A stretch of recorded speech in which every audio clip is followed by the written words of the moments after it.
Alors oui, c'est tenu une session, c'était un petit peu particulier, puisque nous sommes confinés, donc les élus travaillent, ils travaillent avec les outils modernes. Donc, ça m'a permis quand même de rappeler et d'avoir une pensée pour les victimes et pour tous les acteurs, ceux qui sauvent des vies.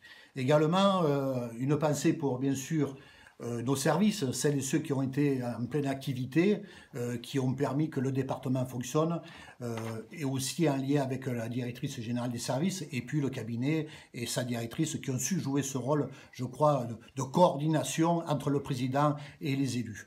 Et puis je crois que bien sûr que nous sommes confinés depuis de nombreuses semaines maintenant, mais le département a su réagir de suite. Des mesures ont été prises et le président, c'est vrai, Denis Bois, a été efficace.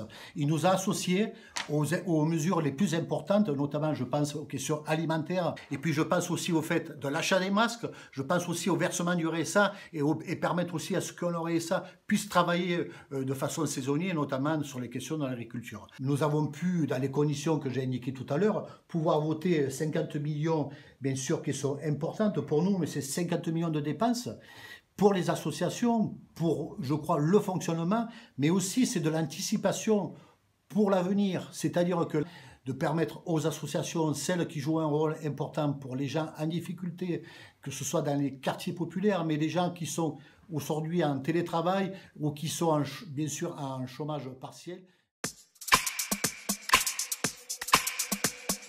Une nouvelle fois, on aurait pu attendre que le Premier ministre, avec son exécutif, annonce des choses très concrètes. Et là, c'est l'incertitude sur les masques. On ne dit pas au niveau des écoles trop comment ça va se passer. Au départ, le 11 mai, c'était toutes les écoles, puis maintenant c'est les écoles élémentaires dans un premier temps, puis les collèges, on ne parle plus des lycées. Et puis là aussi, la question se pose de qui va payer pour, par exemple, le département, les collèges, les masques. Nous n'avons pas de réponse bien concrète. Je crois que d'ailleurs, tous les sondages d'opinion après l'intervention du Premier ministre démontre qu'il y a là aussi beaucoup de doutes sur cette volonté, peut-être qu'elle existe, mais en tout cas sur les moyens que l'État veut donner réellement, je crois, à la fois aux collectivités, à la fois aussi aux Françaises et aux Français. Je crois qu'une des premières propositions que nous essayons de porter et qu'il va falloir se battre, c'est aujourd'hui donner les moyens aux hôpitaux, à la santé, de retrouver toute la place qu'ils auraient dû continuer à occuper, c'est-à-dire des moyens financiers, mais des moyens pour que l'hôpital public puisse soigner, puisse recevoir, puisse aujourd'hui être en mesure de pouvoir répondre à la fois à cette épidémie, bien évidemment, mais aussi, je crois, de manière générale, pour la santé des Français. Nous avons besoin d'un bon service public, et pour avoir du bon service public, il faut là aussi des décisions politiques.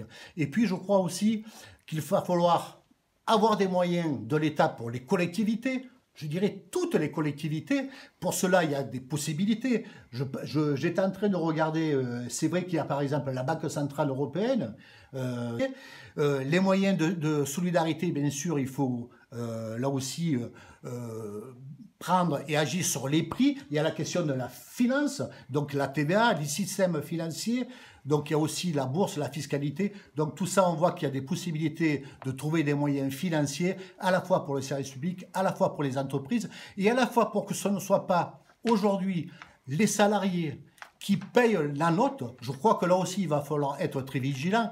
Et puis, je crois que ce qu'il y a d'important, je parlais aujourd'hui des collectivités. On s'aperçoit qu'en fait, c'est un maillon essentiel, les collectivités territoriales pour notre pays, parce que c'est la solidarité. Et depuis des années, notamment les départements, les politiques successives, pendant des années, nous ont ôté, nous ont repris des moyens financiers par les taxes. Aujourd'hui, donc, il va falloir, bien sûr, se battre contre l'État pour engager, pour avoir des moyens, mais aussi, par exemple, nous avons, depuis quelque temps, vous le savez, les départements du Gard, nous avons été obligés, comme les autres départements au passage, et les autres collectivités, ce qu'on appelle le pacte de Cahors, qui nous a obligés d'avoir une rigueur excessive pour accompagner des mesures qui nous ont fait mal, mais qui ont fait mal aussi à nos concitoyens. Mais ce pacte de Cahors, il faut non pas le suspendre, il faut l'arrêter, il faut l'abolir pour permettre aux collectivités, et notamment aux départements, de reprendre toute leur aisance et puis reprendre aussi leur autonomie financière, parce que c'est important. Comme les autres collectivités, les départements, c'est le social, c'est le RSA, c'est les aides pour les personnes âgées, c'est du plus petit enfant aux personnes âgées. Nous avons besoin de moyens et pour cela, nous n'avons pas besoin de contraintes financières. Donc, il faut redonner du poumon, il faut redonner espoir et pour redonner espoir, il faut permettre à ces collectivités, après la sortie du confinement, on sait très bien que ça va être très dur et donc il va falloir avoir ces moyens financiers pour redresser la barre et surtout pour ne pas pénaliser les plus petits.